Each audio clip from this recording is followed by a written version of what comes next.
কক্সবাজারের উখিয়ার রোহিঙ্গা ক্যাম্পগুলোতে আবারও সশস্ত্র তৎপরতা বেড়েছে।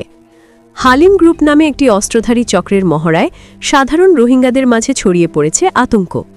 স্থানীয় সূত্রে জানা গেছে, কুতুপালং ক্যাম্পের মারকাজ পাহাড়সহ বিভিন্ন এলাকায় রাতের আধারে ৮ থেকে ১০ জনের সশস্ত্র দলকে মহড়া দিতে দেখা গেছে। প্রত্যক্ষদর্শীদের দাবি, তারা এপিবিএনের টহল টিমের উপর নজরদারি চালাচ্ছিল।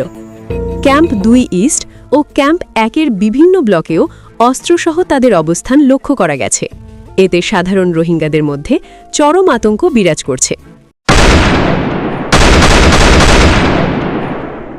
এদিকে ক্যাম্প ১৫ নিয়ে আধিপত্য বিস্তারকে কেন্দ্র করে হালিম গ্রুপ ও আরসার মধ্যে উত্তেজনা বেড়েছে বলে ধারণা করা হচ্ছে। ঈদের রাতে আরসার শীর্ষ সন্ত্রাস কমান্ডার লব্বই সলিমকে গুলি করার ঘটনাতেও হালিম গ্রুপের আনোয়ার ইসলাম বাপ্পির সম্পৃক্ততার অভিযোগ উঠেছে। স্থানীয়দের অভিযোগ, দীর্ঘদিন ধরেই এই গ্রুপটি সাধারণ রোহিঙ্গাদের ওপর নির্যাতন চালিয়ে আসছে এবং প্রত্যাবাসনপন্থীদের টার্গেট করছে। তো এপিবিএনের অধিনায়ক জানিয়েছেন, ক্যাম্পে নিরাপত্তা জোরদার করা হয়েছে এবং অভিযোগগুলো গুরুত্ব সহকারে তদন্ত করে ব্যবস্থা নেওয়া হবে। শৃঙ্খলা বাহিনীর তৎপরতা বাড়লেও সশস্ত্র গোষ্ঠীর এমন কার্যকলাপে উদ্বেগ কাটছে না সাধারণ রোহিঙ্গাদের।